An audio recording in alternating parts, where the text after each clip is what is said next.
साथ अनुराग ओझा जी हैं जो हमेशा मोदी जी को घेरते रहते हैं। तो आइए इनसे जानते हैं, हम की बार लोकसभा इलेक्शन आ रहा है तो प्रधानमंत्री किनको देखना चाहते हैं। तो सर, हमारे सुपर न्यूज में आपका स्वागत है सर। बहुत बहुत धन्यवाद। मैं इस बार चाहता हूं कि युवाओं की सरकार बने। मैं इस बार चाहता हूं कि महिलाओं की सरकार बने, शोषितों की सरकार बने, अल्पसंख्यकों की सरकार बने, बहुजन साथियों की सरकार बने, सवर्ण समाज की सरकार बने। मैं ये नहीं चाहता हूं सर कि अडानी और अंबानी की सरकार इस बार बने, क्योंकि अडानी और अंबानी की सरकार बनते ही ये देश कर्ज में चला जाएगा।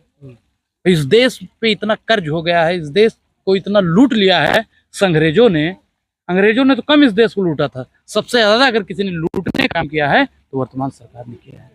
नहीं, मोदी जी से आपको ऐसा क्या दिक्कत है? ये हमेशा मोदी जी का विरोध करते हो, बीजेपी का ही विरोध करते हो, मोदी जी से क्या दिक्कत? मोदी से कोई दिक्कत नहीं है, न गिला करेंगे न शिकवा करेंगे, आप सलामत रहें बस यही दुआ करेंगे। मुझे मोदी से कोई दिक्कत नहीं है। मोदी कौन, मुझे प्रधानमंत्री से दिक्कत है। एज ए प्रधानमंत्री, अरे कल आज मोदी जी राहुल जी बैठेंगे तो खड़गे साहब बैठेंगे, तरसों कोई और बैठेगा। मुझे उस पद से, क्योंकि जिस वादों पर वो बैठे थे उन वादों से कहीं भाग रहे हैं। कौन सा आया था गंगा का लाल बनकर, आपको भी मालूम है, आया था गंगा का लाल बनकर, रह गया अडानी और अंबानी का दलाल बनकर। मुझे इस बात से दिक्कत है। अंबानी और अडानी का आप बोल रहे हो मोदी जी दलाल हैं, ये बात आप किस बात पे बोल रहे हो, किस बेस पे बोल रहे हो? अब बताइए कि क्या कहा गया था, किसानों का आय को दुगना करेंगे जी। और आय किसका दुगना हो रहा है? किसका हो रहा है? 609 नंबरी को 2 नंबरी बना दिया जाता है। किसानों का कर्जा माफ होगा और कर्जा उद्योगपतियों का माफ हो रहा है। मुझे इसलिए दिक्कत है। कहा था युवाओं को रोजगार देंगे, हर साल तो रोजगार देंगे,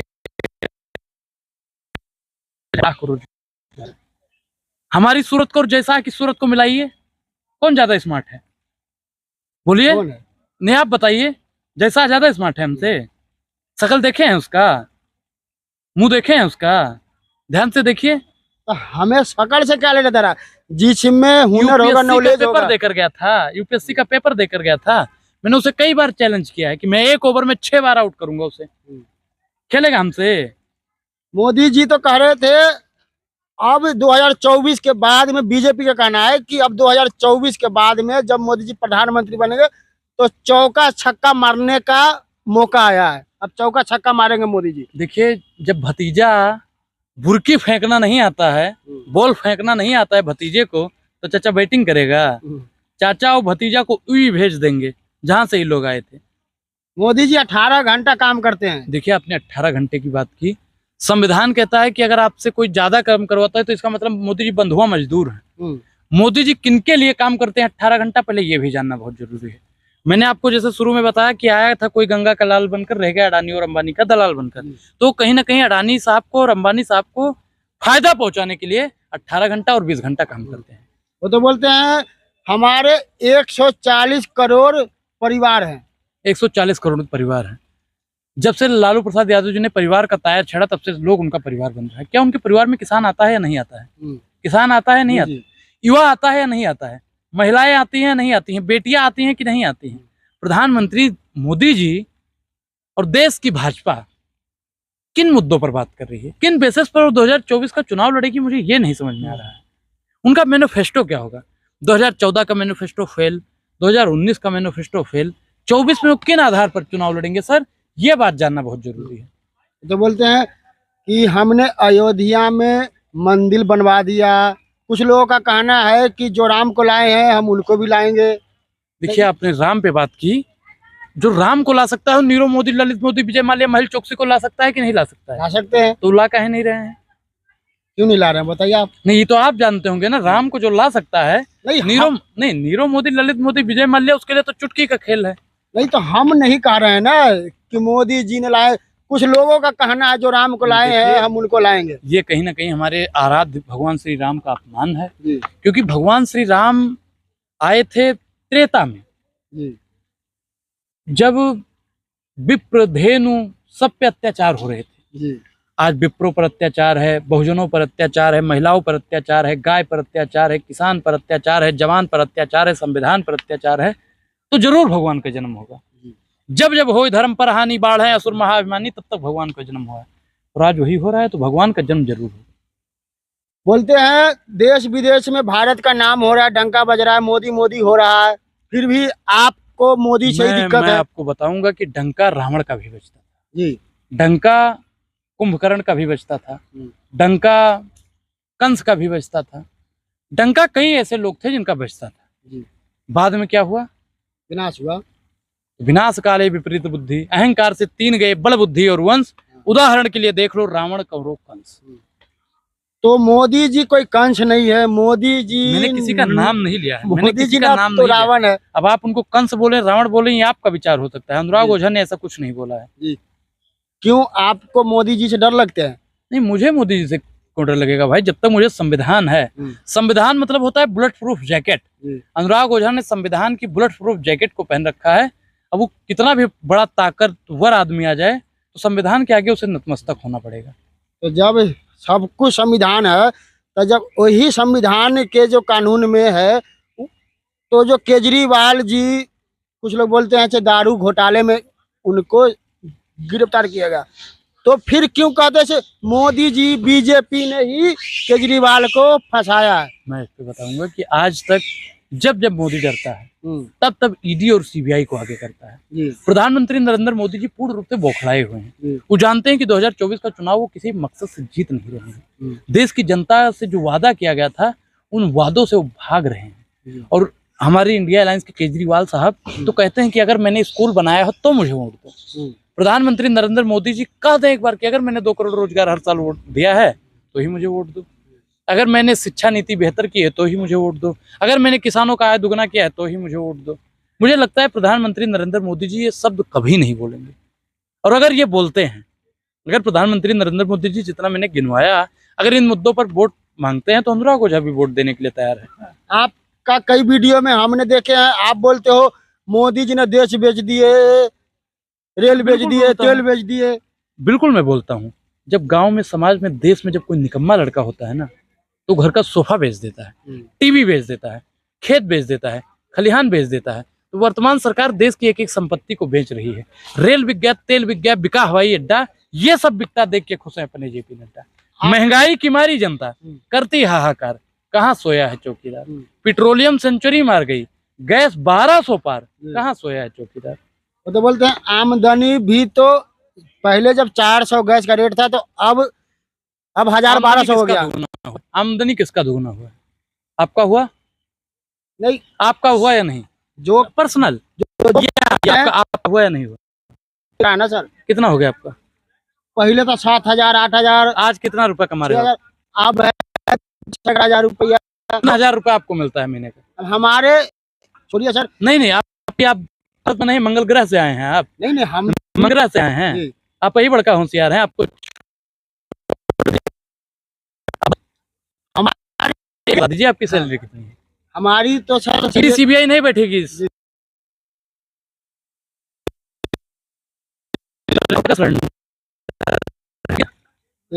एक लड़का पढ़ता है नहीं पढ़ता है?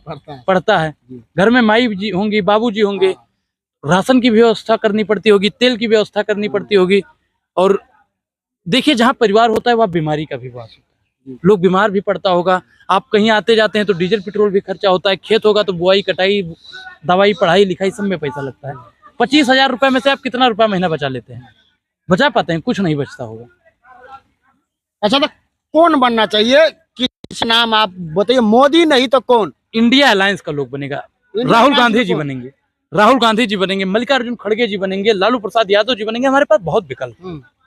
बोलते हैं जो बीजेपी वाले हैं कि राहुल गांधी को तो बोलने नहीं आते हैं, विदेशों में जाकर के भारत का बदनामी करते हैं राहुल जी। देखिए आपको याद होगा कि मोदी जी विदेश में गए थे, पता नहीं कौन सा पाप किया था कि भारत में पैदा हो गए। ये हम नहीं कहते, मोदी जी ने कहा था। कहा था कि नहीं कहा था? नहीं, हमने तो नहीं। आप सुन लीजिएगा उसको, मोदी जी ने बोला है। मैं आपके नंबर पे भेज भी दूंगा कहोगे तो, कि मोदी जी ने बोला था कि पता नहीं कौन सा पाप किया था कि भारत में पैदा हो गए। फूटी किस्मत, पराना ढिमकाना, रोना रो रहे थे। मोदी अभी बोले हैं कि कांग्रेस ने 70 साल से जम्मू कश्मीर से 3 हटवाया। बाबा साहब का संविधान जम्मू कश्मीर क्यों नहीं लागू हुआ था? देखिए आपने 370 की बात की। 370 को पहले जानना बहुत जरूरी है।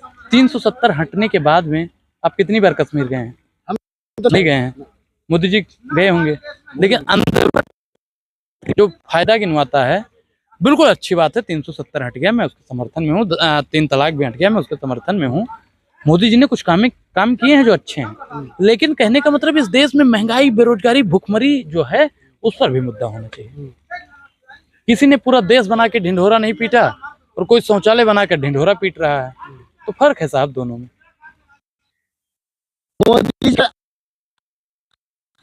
विकास हो रहा है, विकास रफ्तार नहीं, हो रहा है। विनाश हो रहा है। हाँ, विनाश हो रहा है भारत का। जी। और ये अगर तीसरी बार गलती से आ गए तो जहर के रूप में काम करेंगे। आपको पता होगा, कई बार चाय भी गर्म करके पीते हैं तो लोग के अंदर जहर बना लेता ही।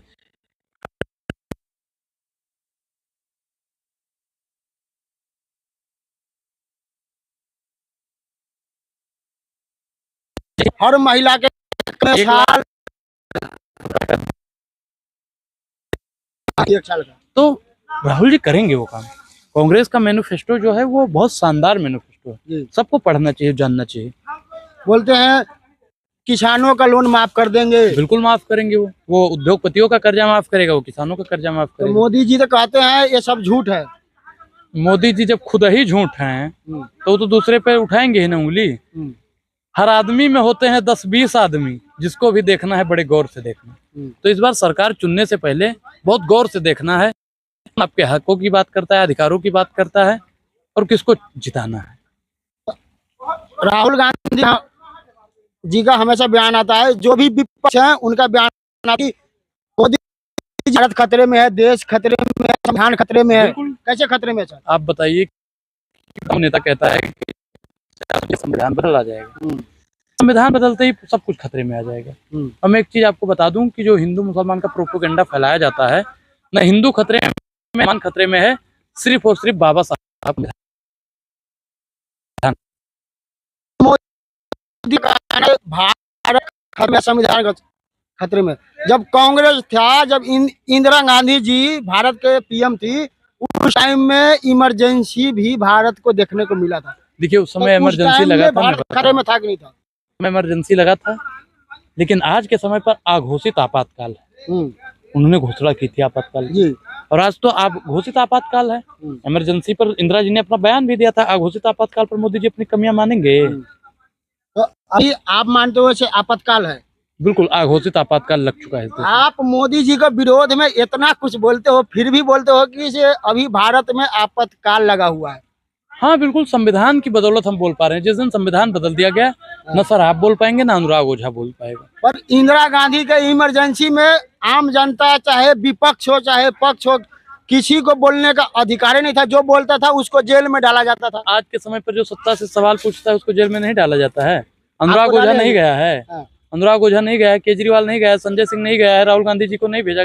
सबको तो ये भाई सब खत्म करने में लगे हैं। डेमोक्रेसी सर खतरे में। तो भ्रष्टाचार जो किए हैं उन्हीं पे तो कार्रवाई हो रहा है ना। सारे भ्रष्टाचारी विपक्ष में, भाजपा में कोई भ्रष्टाचारी नहीं है। बीजेपी का तो कहना यही है। बीजेपी में भ्रष्टाचारी नहीं है। आप बीजेपी एक बार मुझको 24 घंटा के लिए ईडी और सीबीआई दे दीजिए, मैं दूध का दूध पानी का पानी कर दूंगा। तो इसके लिए आप चुन कर आइए ना भाई। राहुल जी ने कहा है कि सरकार किसी न किसी दिन बदलेगी। जिस दिन सरकार बदलेगी ऐसा हिसाब किताब होगा कि दोबारा हिसाब किताब करने की जरूरत नहीं पड़ेगी। नहीं, आप जब प्रधानमंत्री बन जाओगे देश में, तो आप कहो मोदी अमित शाह को सबसे पहले जेल में डालेंगे। हाँ बिल्कुल, मैं एक नजर से सबको देखूंगा। मैं नहीं देखूंगा ये भाजपा का नेता है या विपक्ष का नेता है। देश के चौकीदार जी, चौकीदार मोदी जी के बारे में नहीं। मैं मोदी जी के बारे में क्या कह रहा हूँ कि मोदी जी से मेरा कुछ नहीं है भाई। एज ए प्रधानमंत्री, मैं प्रधानमंत्री से सवाल पूछ रहा हूँ। मोदी जी कौन है? मोदी जी खामखा। तो देश के चौकीदार तो है मोदी जी। चौकीदार नहीं, चौकीदार चोर है।